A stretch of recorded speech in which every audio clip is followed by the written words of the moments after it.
All right.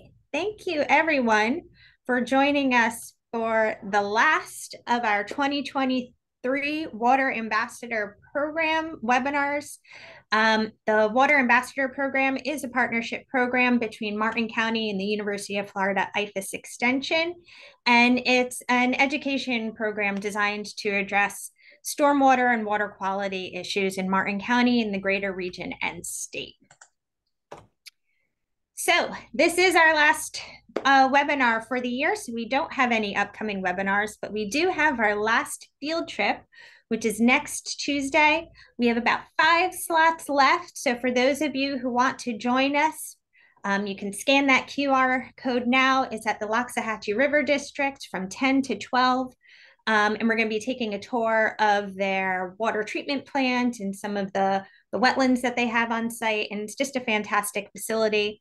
And Aubrey Arrington, who was one of our webinar speakers, is going to be leading the tour for us. So we'll also put that registration link in the chat for you. As you all know, we record all of these webinars and post them on YouTube at the Martin County Extension YouTube page. Wonky URL, just Google Martin County Extension YouTube and it will take you there. And you can see all of our 2023, as well as I think we have 2022 and 2021 webinars up there as well for your viewing pleasure.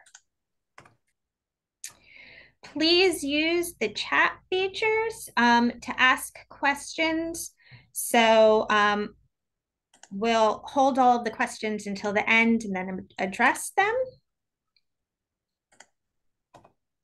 And I am pleased to introduce 2 of our presenters today, both of whom I'm proud to say are colleagues of mine. The first is Dr. Paul Monaghan, and I have had the great pleasure of working with Paul. He is an associate professor of Ag Ed and Communication, as well as the statewide extension specialist in community-based social marketing. Dr. Monaghan's research program focuses on evaluating the overall effectiveness of the community-based social marketing approach in changing behavior. And I'm going to say that one of my other programs, we had an icebreaker where I asked everyone to introduce themselves using a song title. And Paul had the best response that still resonates with me today. It was changes, which is exactly what he does. Everything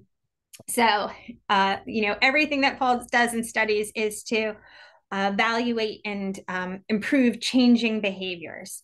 So his program aims to determine how existing behaviors and attitudes predict and improve adoption of new behaviors and technologies, as well as measure the effectiveness of behavior change programs that incorporate community-based social marketing.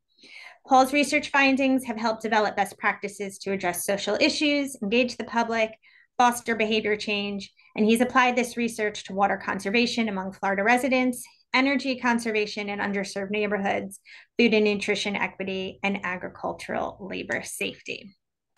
Paul's co-presenter and colleague in this presentation is Michelle Atkinson. And you can tell Michelle is an extension agent because she actually created her own bio slide, which is just absolutely amazing. So Michelle has worked for UF IFAS Extension for 14 years. She has her master's degree in natural resource conservation and administration from UF and a bachelor's of science from Stetson. Michelle focuses her work on water quality and conservation through teaching a variety of programs to residents and landscape professionals. Programs include a mobile irrigation lab, which she's not going to say, but really has become a model for the state. Green industries, best management practices, fertilizer and pesticide application, education, stormwater ponds, best management practices, which she's going to be touching on a bit today, and collaborative research on stormwater plant buffer zone benefits and maintenance. So I'm super excited to be having them both joining us today and talking about a lot of work that they've been doing and working with HOAs on stormwater management. So with that, I'm going to stop sharing. I'm going to turn it over to you. And thank you again for willingness to present to the water ambassadors. Okay, thank you for that wonderful introduction. Can you see everything okay? And is everything functioning well? Everything looks good and sounds good. Great. Okay. So glad to be here today. Thank you so much for inviting us to join you today. Our title I submitted to Lisa a little while back, and I was explaining to her earlier. Healthy Ponds, that name was actually commandeered by another group. So we are no longer calling a certification program that we offer Healthy Ponds. It is now called the Florida Friendly Ponds. And so what that is, it's a certification program for pond maintenance folks largely that can it's a 8-week program. It teaches lots of wonderful things about more sustainable management of ponds, incorporating some of the natural functions that happens in ponds instead of chemically treating the issues away, right? And so look for Florida Friendly Pond Certification Program now.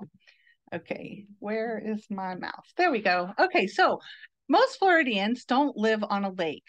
It's a pond. And I was actually talking to somebody this morning who said, oh, this is a spring-fed lake.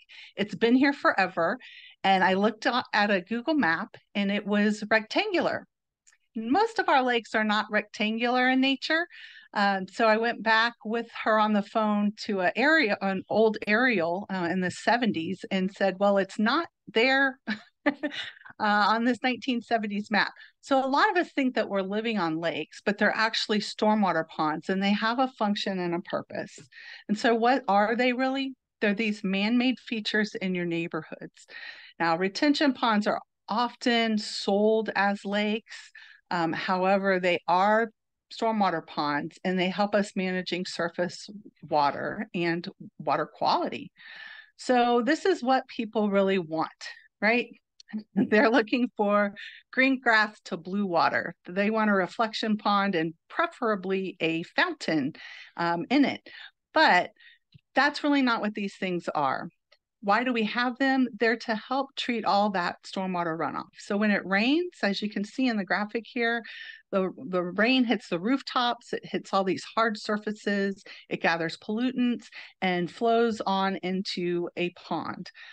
That's if it's a newer development. These started in the late 80s as being a requirement for development, and it was all to protect water quality because as you can see on number 4 there, it either releases into the ground and recharges our aquifer, or it goes on and flows into a natural body of water. And so we're trying to protect those natural bodies of water by using these stormwater treatment systems. So what happens in the pond itself? Well, everything settles down, hopefully. And so that's the intent, is that pollutants are supposed to settle down and settle out. You have pipes that come in from the roads, from the community. You also have direct flow from the homes that are adjacent to the pond. And then we're hoping that it settles before it flows out and on into our natural bodies of water. So what should homeowner associations be talking about when we're talking about these ponds? Well, these were, again, a requirement from the water management districts in the late 80s, early 90s is when you really saw them popping up. And when they required these ponds, again, for water treatment, they needed an entity to be responsible for the ponds in perpetuity, so forever. And so that's why really we have a lot of HOAs because we needed somebody to be responsible for these ponds forever. So we needed, a contract type situation. So we needed HOAs to go into permits with the water management districts so that they were legally responsible for these. So what does that mean? Well, the HOA or condo association or community development district, or even sometimes property owners associations are responsible for the upkeep and maintenance of these ponds, the labor and expense of that upkeep and permitting. So typically ponds that are permitted need to get re-permitted every couple of years, 3 to 5, and you have a third-party engineer come out and look at your pond, inspect it, and then he submits or she submits paperwork into the water management district saying it either passes inspection or fails inspection. And if it fails, then it's up to the HOA, CDD, whoever's responsible to make the changes to get it functioning again, because we need these for flood control and also for pollution control. So we want them functioning properly. Where can you find out about permits on your pond, or if you even have a permit for your pond? You can go to this website, and I'm actually going to put in the chat right now a website that I have that has a direct link to this on it. So you can find this website and more at the website I just put in the chat. But you can go to your water management district and look up the permits for your stormwater pond. It's really interesting, some of the documents that you can find in there. I know I'm in the Southwest Florida area, so I'm in there a lot, and you can see all the as-built. So you can see what it looked like when it was first designed and built. Sometimes that's a big difference than where it is today. But it'll also show all the recertifications in there when it was last recertified. Okay, and back, there we go. All right, so something else that homeowners associations really need to be talking about, because these things do need regular maintenance and long-term maintenance, we need to be talking about having a committee that addresses these things. We have, landscape committees often in our homeowners associations, but we don't often have stormwater pond committees, and they need a budget, and they need folks that are out, looking at things and trying to make sure things are preventatively happening. So, is your pond company Florida Friendly Ponds certified? That's something, again, that's a newer certification, but that's helpful if your pond company knows how to manage in a more sustainable way with that pond. And we'll talk about what that means as we move through the presentation a little bit. Ponds, when they were engineered, they were expected to have a 20 to 30 year life. They factored in that sediment would be gathered in these ponds, and they would stop being able to function for pollution control or for the water holding capacity that they're engineered to be after about 20 or 30 years. We're finding that a lot of ponds are actually going past that lifespan if they're maintained properly. But if they're not maintained properly, the shorelines can erode, and that erosion ends up at the bottom of the pond, and its life is going to be over more quickly. It's going to have to be dredged, and then it comes back to life again. So when it gets dredged, there's some heavy cost associated with that, because they have to haul away all of that material. The material has to be tested. So the sediment down at the bottom of the pond's tested. If there's any type of heavy metals to a significant level, then it will have to be treated as hazardous waste, and then it gets very expensive. But as that shoreline is eroding and settling down to the bottom, you also have issues with the shoreline itself. I've seen it erode back into people's backyards to where their irrigation pipes are exposed. So then you have homeowners coming after the homeowners association because they're not maintaining that pond properly. So then they have to look at types of restoration. How can they do some restoration on that pond? And that can get very expensive. So again, stormwater pond committees really should be talking about these things, looking at these things with maintenance, long-term budgets, planning, and then being involved with that permitting process. As a homeowner, what should homeowners be concerned with? Well, they're very concerned about the looks of their pond typically. And what can happen is nutrients can get into the water and cause algae to grow. So nutrients can come in via grass clippings. So we want to make sure that we're keeping grass clippings away from these ponds, but also something that we're learning more and more about is reclaimed water. So when we don't irrigate properly and we have runoff of reclaimed water going into these ponds, that's a lot of nutrient that ends up in there. And then the algae can start growing, especially when we don't have plants or we don't have something to balance it out in the pond. And then homeowners just don't like that. They don't like the look of algae in the pond.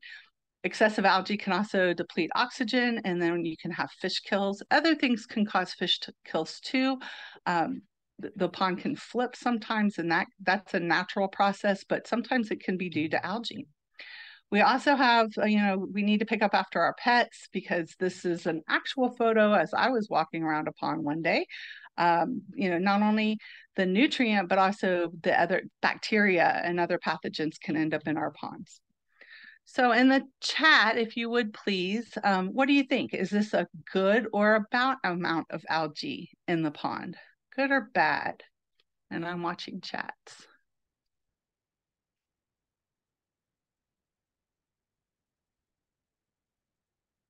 Oh, good. So some brave someone said good, and now I'm seeing bad. So actually, algae does have a pretty interesting function out there, and one is that it takes up nutrients. It also, not this particular algae maybe, but algae is responsible for the oxygen that we breathe. A large percent of the oxygen that we breathe comes from algae. So the algae in the pond is actually serving a function. Now, think about looking at this pond and it having plants all around it. If it had plants around the edge, you wouldn't really notice that algae. It would be intermixed in the plants, and it wouldn't be quite as noticeable. It could still be doing its function of taking out some of the nutrients of the water, but it wouldn't be as bad to look at. Oh, there we go again. Okay. So a lot of times we get questions, can I remove the weeds from my shoreline? A lot of times those are aquatic native plants that are there, and people are wanting to remove them. So we need to definitely know what we're pulling, and if we're going to be doing that. You don't want to pull out any native aquatic vegetation, because they're there to help. They can help prevent erosion. So here's a pond with no vegetation around it whatsoever. You can see eroding shores. You can see this cliffing. Hopefully you see my mouse, and you can see these cliffs all around. These tree root balls are now exposed, and the trees are starting to lean in. That's from this wave action that's happening. So just a light breeze in Florida causes a little bit of ripple in the water, and that ripple's hitting the shoreline over here, which causes erosion. Now, if we had plants up against the shoreline, the wave would hit the plant and it would diffuse some of that energy. So it would lessen that erosion, hopefully stop it, but it would definitely lessen it. So here's some more examples of that cliffing. This one in the background, you can see here, that's a power pole. It was not in the water when this pond was dug or left after development. It's eroded back to that point. Now, this is a bad amount of algae. And you can see sitting right on top of this algae are grass clippings feeding it. So we need to be careful with those grass clippings, but even better, start leaving no-mow zones or vegetation around ponds. So planting some plant beds, that really helps keeping mowers away from that area to begin with. I like this picture. I like to point out that you have no plants in the foreground, and you can see the erosion, but towards the back, you can see where the plants are, and look how much more soil is there, and the shoreline is not nearly cliffed as much. So this is how plants can help us. It can diffuse that wave, and it can really help us with those erosion issues. So when we're talking again about removing plants, you just want to be real careful, making sure that you're not removing any desired plants. There are invasive plants that can come in, and those should be taken care of, but you don't want to remove any of those desired plants, because they really can help with a lot of things going on in that pond. And just to briefly touch on what a littoral shelf is, it was required in our area that 30% of the pond have a littoral shelf, and which is a shallow area of the pond. And of that 30%, 85% of it had to be planted. So this was how they were filtering the water before it was moving out of the pond and into a natural area. It would flow through these littoral shelves. they're not really enforcing that quite as much as they used to. And so instead of having shelves, now we have the whole edge of the pond is a littoral area. And so the whole edge of the pond can support this aquatic vegetation. Now, this is a full planting, but you can still see some surface water there, see the reflection of the trees, which people like to see. And you can tell from the home sites, it's not hindering the view, which people get a little nervous about. So when we're talking about the water quality in the ponds, we really want to promote prevention is key. Keeping out those grass clippings, putting in some good vegetation, watching our irrigation and our downspouts, that we're not pushing more stuff into those ponds, more than they can handle. So with that, I'm going to let Paul start talking. Paul has to unmute himself. Hello, everybody. It's good to see you all, and all I can see is your names, but it's still good to see you. As Lisa mentioned, I am a social scientist, and I do study change. And often I study why people don't change and why change programs often fail or come up short.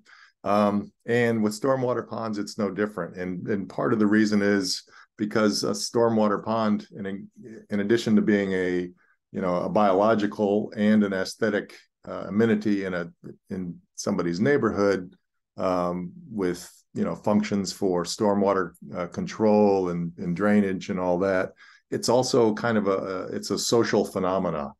So everybody that's living on a pond is kind of sharing in that amenity, and they connect one another throughout neighborhoods. And part of that adds some complexity to how they're managed. So now you're throwing in the human component and all that. So often ponds are connected to one another. It's not just a single pond. It usually will drain or have overflow to another pond or a natural area. As Michelle mentioned, that turf can be very problematic, but that turf is used everywhere and preferred by most folks.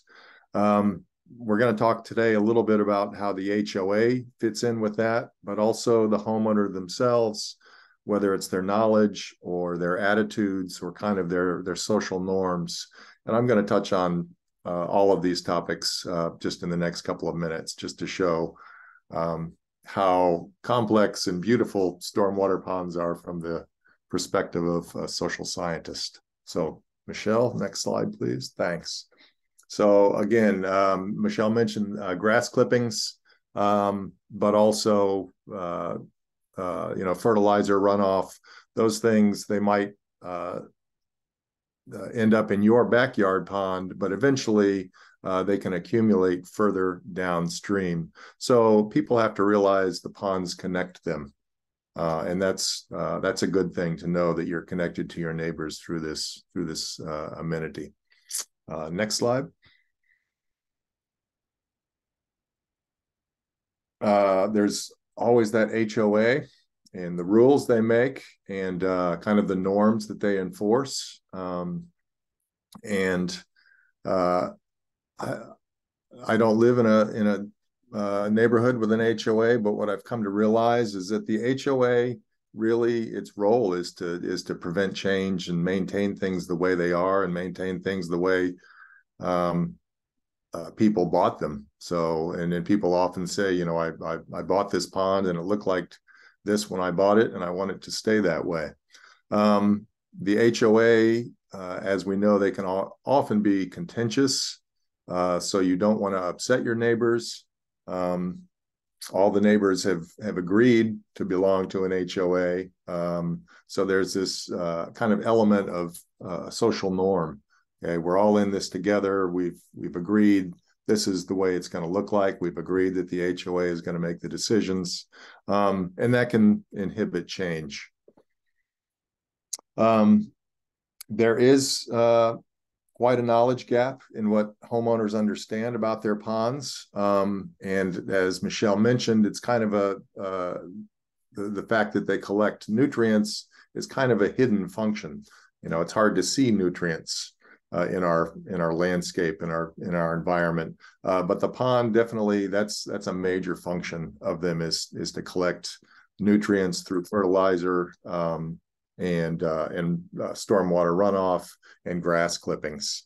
And it's really important that homeowners have this knowledge, and particularly if they're paying somebody else to do most of the maintenance, then they have even less knowledge about how their landscape functions environmentally.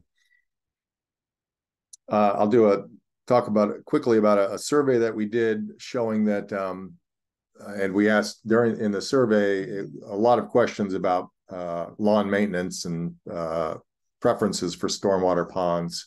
But we also asked people about their knowledge of particular parts of the Manatee County fertilizer ordinance. And at that point, it had only been in effect for about a year or so. And what we found was that very few folks were actually doing some of the practices that we recommend, and that is actually talking to their landscapers about keeping nutrients out of the pond. And Michelle, if you go to the next slide, will show that those people that knew those kind of minor provisions about keeping clippings out, or checking to see if your landscaper had been certified, those folks that knew the details, they had the knowledge, they were much more likely then to turn around and talk with their landscapers, about those specific things, specifically keeping nutrients out of the pond. So knowledge plays a role. It's not the only thing. We know about all the things we should be doing, and the exercise we should be getting, and the foods we should be avoiding, and the other foods we should be eating more of. So we know that knowledge, we have that knowledge, but it doesn't always translate into behaviors. But it's important. There's also this kind of social norm pressure. So those that are living on stormwater ponds, when we ask them about planting shorelines and actually changing what the aesthetic looks like, they generally believe that their neighbors aren't going to like it. And that influences whether they will accept it themselves. They do have, I think, a well-founded fear that plants can get out of control and take over the pond. Changing your landscaping is not maintenance free. And because it's a new way of maintaining things, there might be unforeseen cost, and there might be the unwanted wildlife, such as alligators, maybe snakes, mosquitoes, sometimes people complain of. So there's some unknown factors.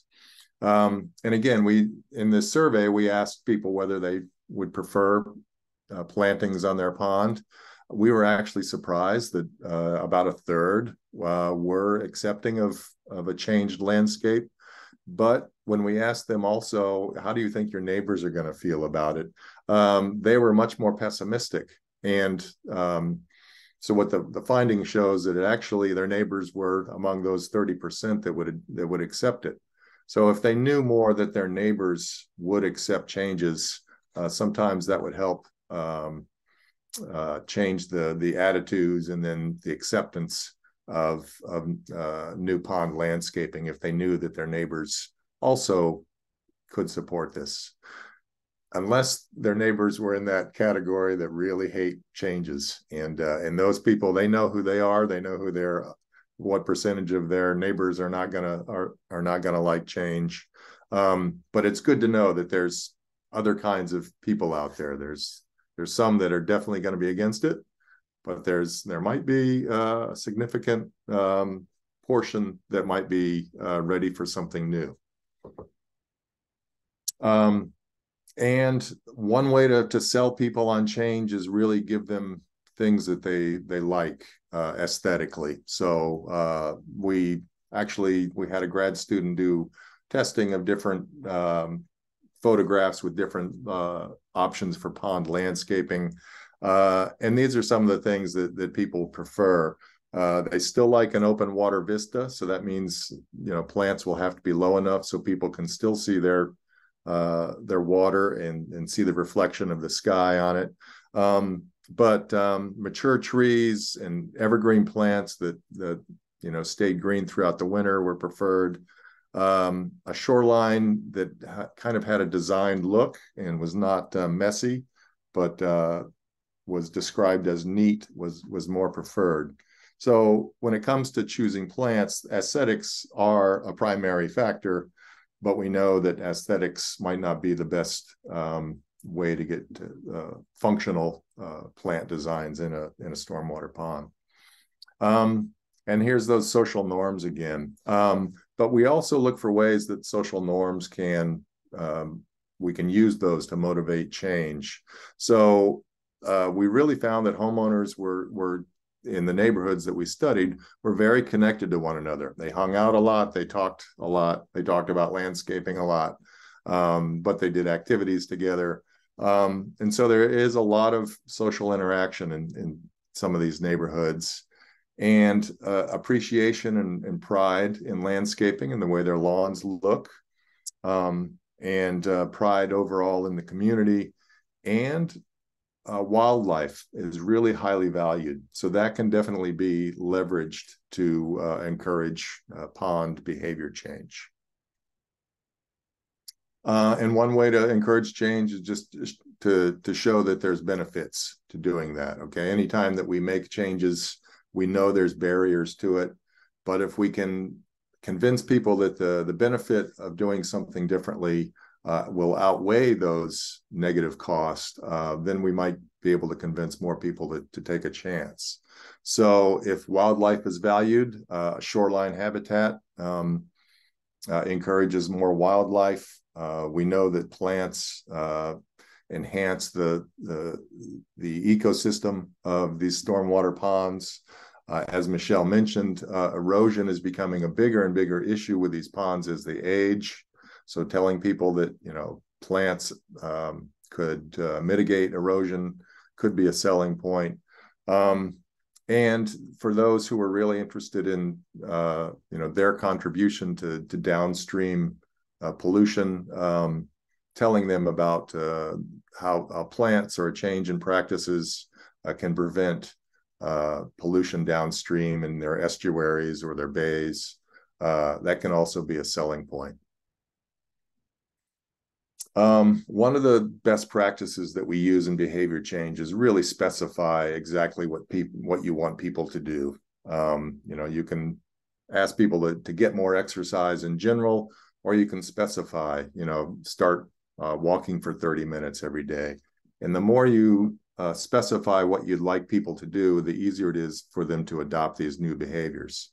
So specifically with ponds, we might tell people to comply with a county fertilizer ordinance, which should have an impact on both on pond health and downstream estuary health. To highlight things like those grass clippings.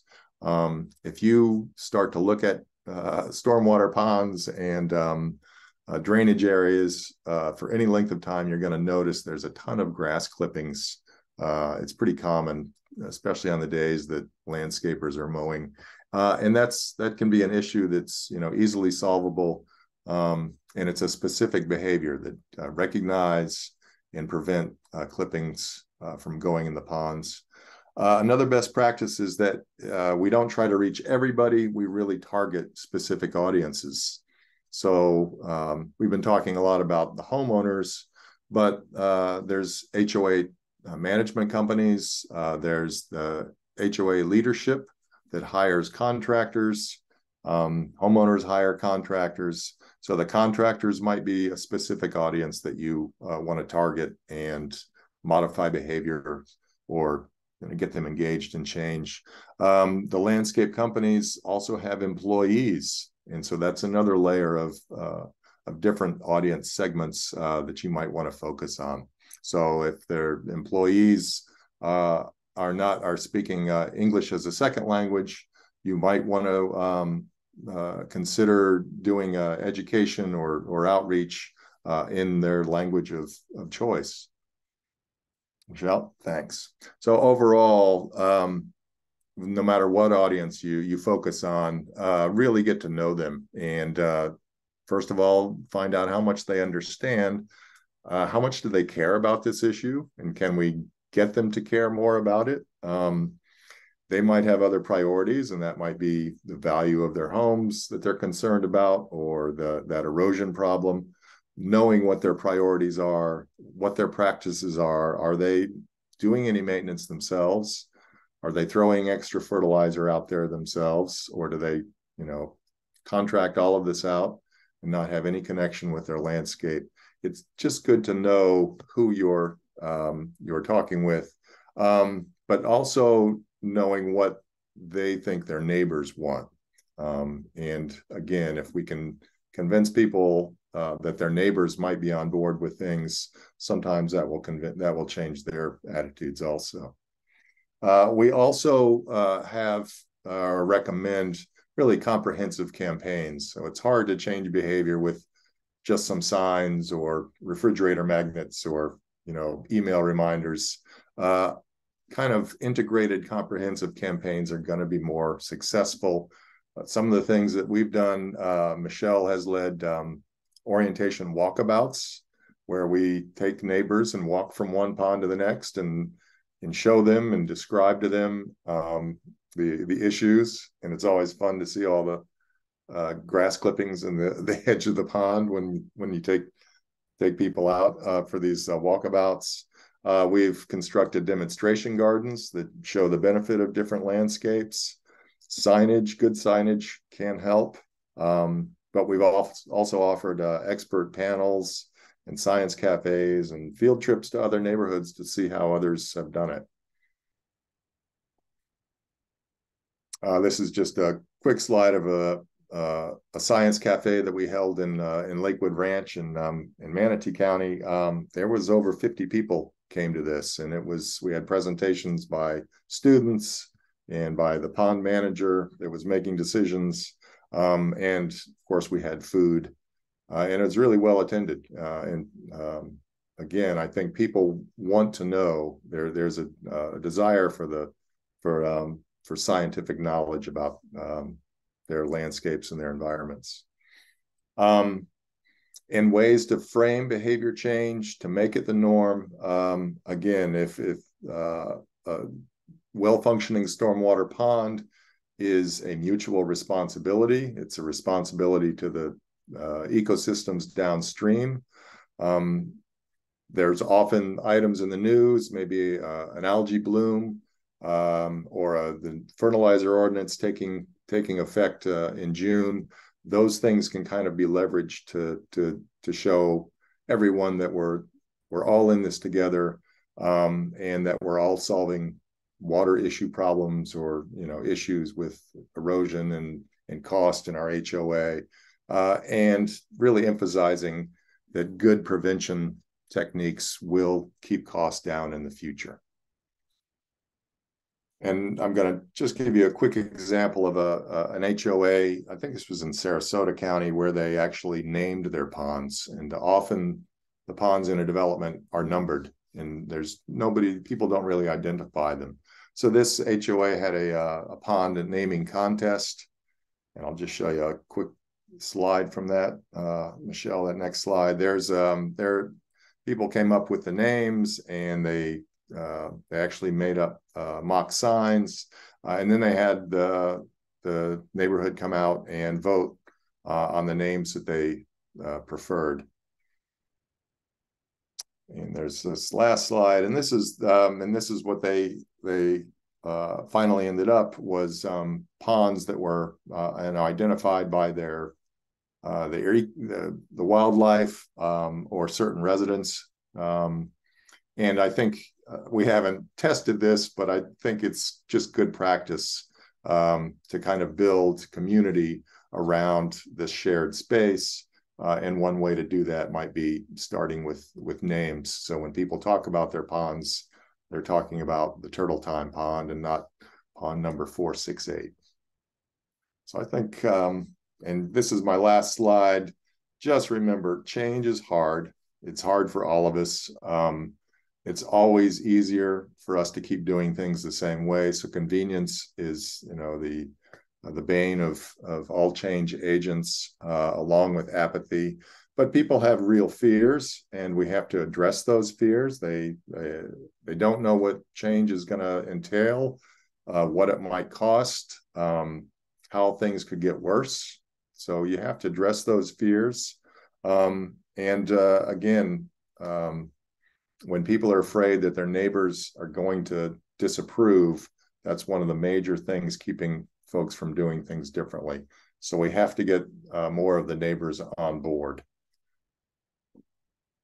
So that's what I have.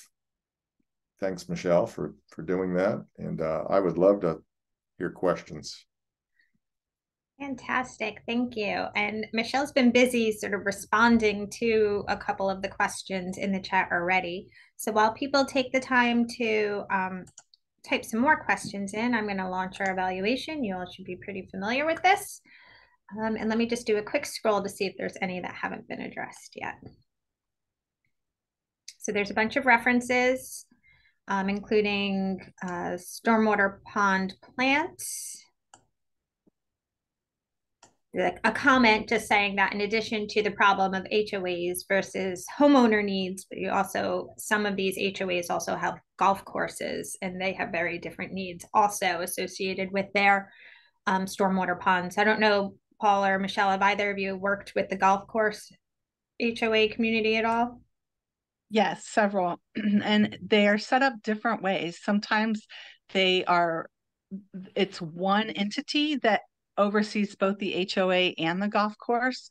Those are a lot easier to operate in because you've got one boss that controls everything. But then there's other times when the golf course is their own thing. They get to do what they want, and the HOA is their own thing, and they do what they want. But as Paul was saying, using those techniques of trying to create behavior change can be helpful with your golf course as well. Talking with the superintendent, there are a lot of things that they can do that are helpful, and they actually like it in the end. Putting plants on the homeowner's side of ponds can be helpful. It reduces the maintenance of that pond. A lot of people are always fearful of the fertilizer pesticide inputs coming from golf courses. I will say, they are a high maintenance turf area, definitely. But I can also say that there's a cost, and it's a very high cost to fertilizers and pesticides. And so they're really trying to only apply what's necessary to maintain the turf, even though it is a much higher level than you'd find in your landscape because it's, a stressed small turf area. So I would, try to work with them as much as you can, talk with the superintendent, see if there's ways that you can come to agreements. Both give and take on both sides is always helpful when you're having those conversations. That's my experience. Paul, do you have different experience? I was just thinking of a presentation we heard from a golf course superintendent who actually was very proactive in changing the ponds and the maintenance of his golf course, and actually kind of turned it into a model of ponds on the golf course that were really heavily planted. And he actually, took residents out on tours and things like that. So a successful change in a golf course could have a huge impact on its neighbors.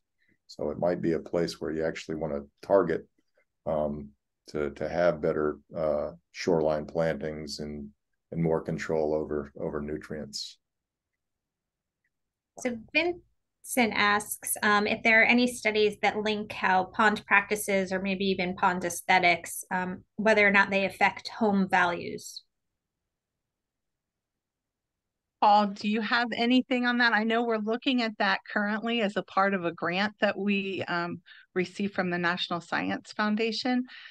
We do have some economists that are going to be looking at that, but I don't know if there's current research on it. I think that's why we proposed it, because there is very little out there about the actual value of plants around ponds, or the kind of the real estate value. I don't know if in general it's true all over the state, but where we work, if your house has a pond view or is on a pond, it's actually worth more because of that waterfront aesthetic. So the reverse side is if that pond is not looking very good or is having issues, it might decrease the value. Not a lot of data on that, and not a lot of data yet to show that changing that turf to the shore into a much more diverse and plant-filled landscape is going to help aesthetics. But again, if you value wildlife, and when you're shopping for houses, you see bald eagles, on the shoreline of your pond, that might be the selling point that you're looking for. And something that we did find in research, well, and anecdotally, people that bought homes that had plants in their ponds liked the plants and would, do things to help protect those. Folks that bought on ponds that did not have plants did not want plants. So the problem was we had the permit required plants. It still does. The language of our permit here in Southwest Florida still requires plants, but it's not being enforced. They're going for water holding capacity versus water quality at this point. And so it's not being enforced. So the developers are saving expenses by not putting plants in the ponds. And they originally said, oh, we'll plant them after the homes sell because we don't have the funds to do it. And once all the homes sell around the pond, then we'll put the plants in. That was causing huge issues because they're like, I bought a house, there were no plants, and now it looks like a swamp out there. But if the plants were there originally, then folks accepted it, liked it. So it's, yeah, we need to start off with plants. We have a technical question. What is the ideal dissolved oxygen level for ponds? Oh, that's a great question. Lisa, you may know that one more than I do. It varies throughout the day, I can tell you that. But I don't know the answer to that. I would have to get back with that answer. Yeah, I don't know either. Vincent, do you know? Well, it should be in the normoxic range at I think 4 to 5 and high milligrams per liter and higher. Or higher. Yeah, you're certainly good if you're 5 or higher, but be mindful of when you're sampling too. Your DO is going to be lowest early in the morning because of plant respiration in general that occurs overnight before photosynthesis kicks in. So I think you should start worrying if you start seeing it below 3, I think, is when you should be concerned. Yeah. Okay. And Raquel asks, what is a plant that you always recommend to include in ponds? And I don't know if this is from a nutrient management or an aesthetic or both, but is there one that you tend to use sort of regularly in your planting projects? Well, there's a few that we talk about a lot because they tend to be pretty hardy and they're colorful. So pickler weed is purple flowering. Folks tend to like that one. What we call duck potato, lancifolia, lancifolia is also, it's a white flowering plant. So folks like the flowers. And then one that's just tried and true, it's hard to get rid of, but not in an invasive kind of way, is the spike rush. So your spike rush can really be hardy. So we see those three planted a lot in ponds. If you get into like the bulrushes, they get very tall, and then folks don't like those because they start to block views. And same with thalius, which is also called alligator flag, which people don't like that name to begin with. It can get tall too. So those low growing plants that have flowers tend to be the ones that folks adopt more readily than the others. We have like a slew of questions coming in, so we're going to try and tackle them a little quickly. So, Barbara says she has a 3-acre pond created before Swift mud permitting. Suggestions? I don't do the right thing. Yeah. There's no permit that's making you have the things that are most beneficial. So it's kind of up to you to to make sure that your pond is functioning well. I did put at the beginning, if you go to the beginning of the chat, there's a website. It's got some resources for like the pond buffer zone areas, both in the water and out of the water. Those are good things to do.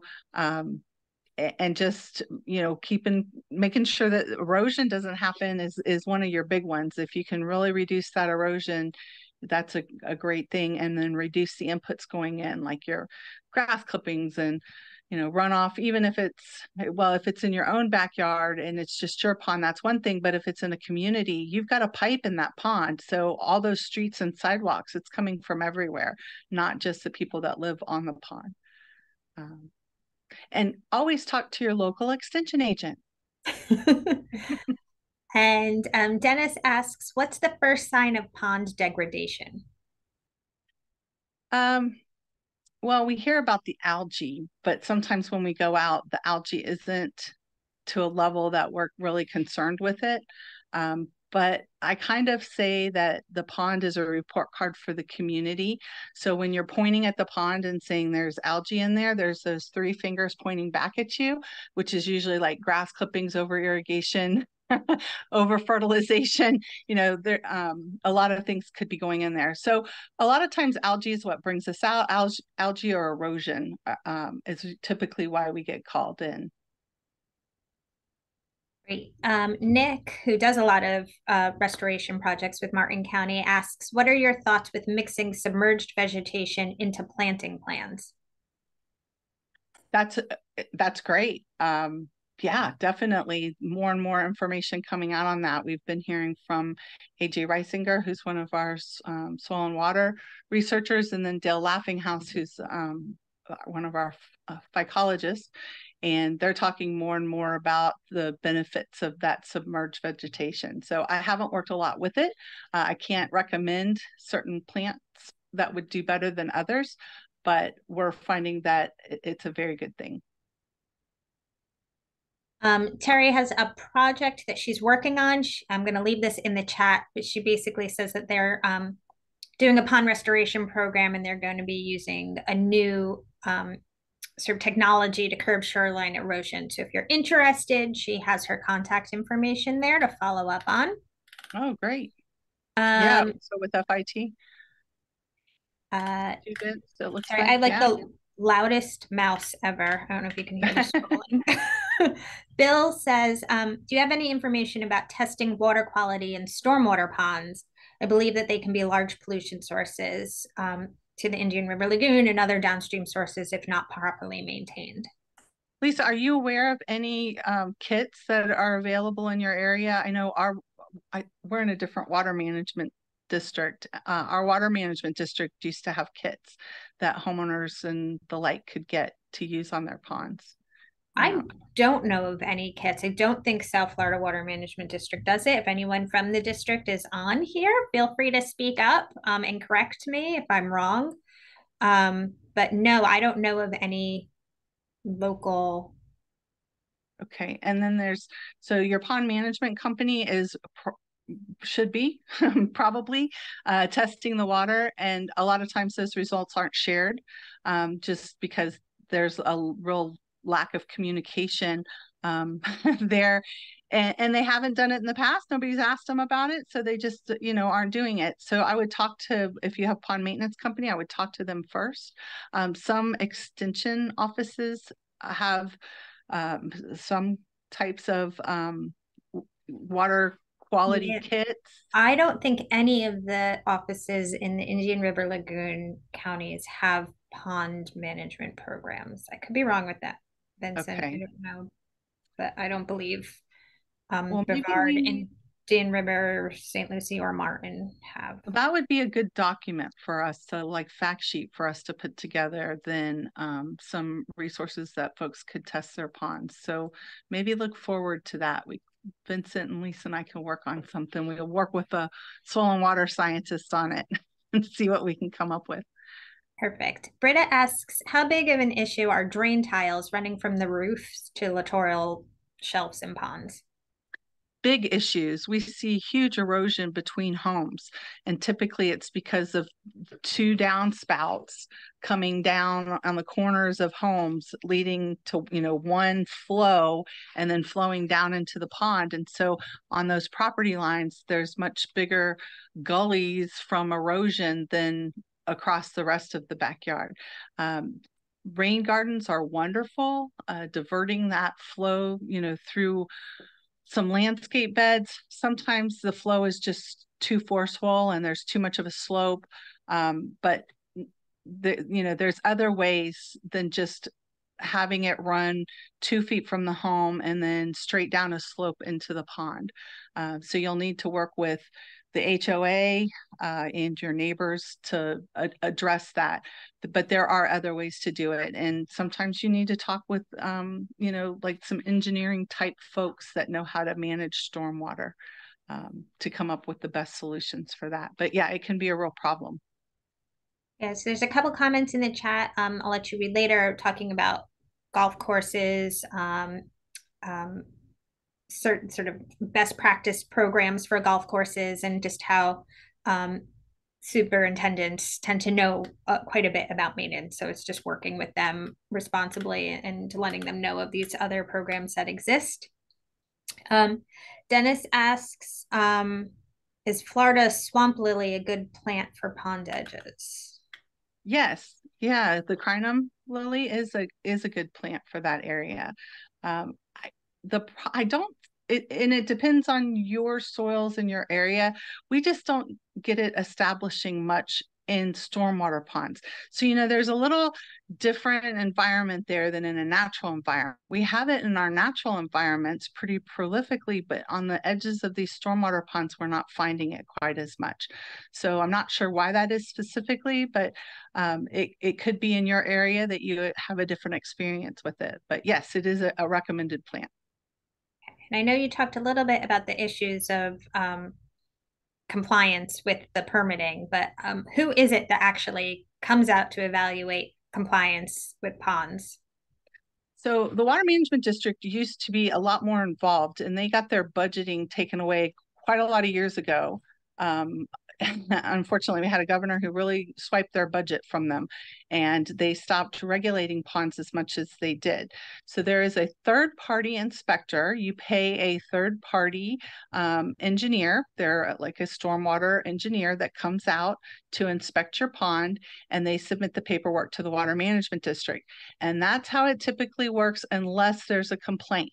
Now, if somebody complains and says, you know, we think that this wasn't done properly or we're having major issues, then the Water Management District will come out and inspect the pond that you're talking about and, you know, report back. We probably have time for maybe 1 or 2 more questions. The first is, how pervasive is the use of algicides in pond management? That I found that to be a barrier to doing some beneficial things for water quality. Yes, so that's one of the things that we probably should have addressed is when we do make changes and start to do plantings, we need to make sure that we tell and talk to everybody.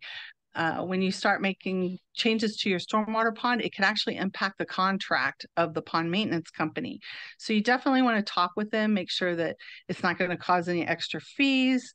You know, how can you work together on something like this? But algicides do have a definite effect on plants for sure. And that's when I was talking about that sole survivor of the spike rush. That's what we're seeing as a result of heavy algicide use. They'll wipe out the other beneficial plants in the pond, but spike rush tends to hang on. So we really need to work better with the pond companies on that.